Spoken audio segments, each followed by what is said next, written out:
The Phantasm and Vortex Beater are probably the most compared pillar weapons in the game. They're very similar after all. They fire bullets or arrows quickly and with a special effect. At least they're much more similar than the next most compared set of pillar weapons, the Solar Eruption and Daybreak. Both of these weapons sit at the top of their class, representing the ultimate or penultimate bow or gun in the game. Both are stellar weapons, but which is better? Well, let's take a look at them first. The Vortex Beater is our first weapon. It fires bullets at a rate of 12 per second and special rockets, which home in and explode on enemies, at a rate of 3 per second. It also has a large spread, about as bad as the Gatling or chain gun, meaning that it is highly advisable to use homing bullets like Chlorophyte or Nano to counteract this. Our second weapon then would be the Phantasm. It has a slightly less lame ability where arrows create 3 homing Phantasm arrow copies on hit, each dealing 30% damage for a total of 90% damage. The Phantasm also has a variable fire rate, with the fire rate increasing from 2.5 to 3.33 shots per second as it charges up, meaning this weapon isn't truly ideal for burst shots. It is also the only bow in-game that has ammo conservation baked in with a rate of 66%. From your initial assumptions, you might assume the Phantasm is better for single target. And you're right, combined with Holy Arrows, the Phantasm absolutely wrecks the Vortex Beater if all its stars are allowed to land.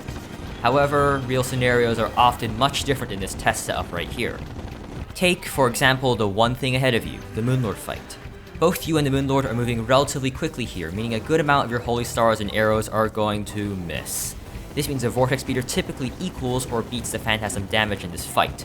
The Phantasm is more raw DPS, but the homing on both the rockets and bullets of the Vortex Beater ensures a near 100% hit rate, leading to more overall DPS during the boss fight, especially if you dodge rather cautiously. Even if you use Ichor or Venom arrows, which would be better than Holy if you miss a majority of your stars, the overall DPS is still lower than the Beater. The Vortex Beater also benefits from the increased range of bullets as well as their strong homing, giving you extra distance and therefore, safety. If you use the Vortex Beater, you can essentially fight at a distance, since if you use Chlorophyte bullets, the homing is so strong you can reliably hit him from off-screen.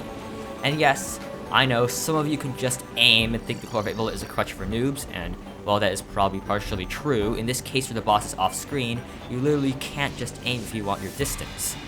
But back to the point. This extra distance that the bullets allow makes it much easier to dodge his attacks, especially toward the end of the fight when you kill the top eye and remove Phantasmal Death Ray as a threat.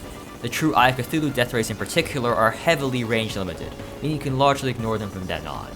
Basically, if you just keep moving away from him like this, it's very hard for him to hit you in this phase.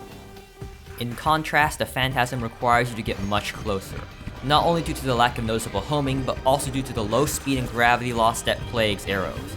Even with the Magic Quiver or double speed arrows, this fact is noticeable, and requires you to correct for arrow drop on top of aiming and dodging simultaneously. In this case, using the Phantasm requires a much more aggressive playstyle than with the Vortex Beater. It has the potential for higher DPS, but necessitates close quarters and risky combat.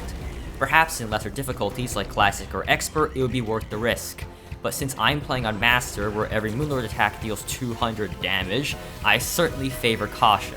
Overall though, the ease of use of the Beater with Chlorophyte bullets makes me think that it would be the superior option for the Moonlord.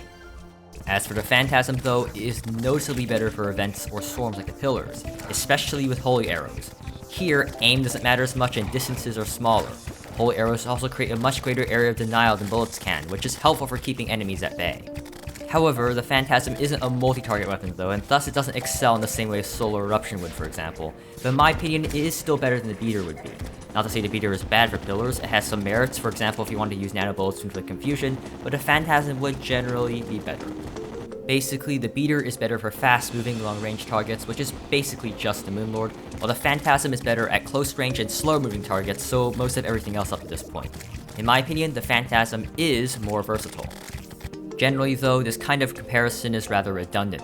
Most of the time you can just craft both. On your first Pillar cycle, you have about a 1/2 chance to get enough fragments to craft both in your first pass, or around an 80% chance if you're playing on Expert.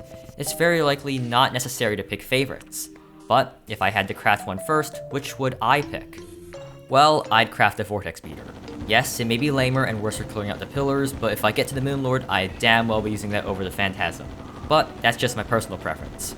On the overall grading ladder of all Pillar weapons, which is what this series nominally is for, both of these do well. The Vortex Beater earns an A+, equating to Daybreak, while the Phantasm earns an A to equate to Solar Eruption. Both, in my opinion, are better than Nebula weapons, but I believe that's not too much of a controversial statement or anything. And that's the third part of the series. Part 4, or Stardust, will be here as soon as it comes out. If you are part of the 80% of my audience who aren't subscribed, I ask you to subscribe here. Here's the Nebula and Solar videos if you want to watch them. Either way, thank you for watching, and good day and goodbye.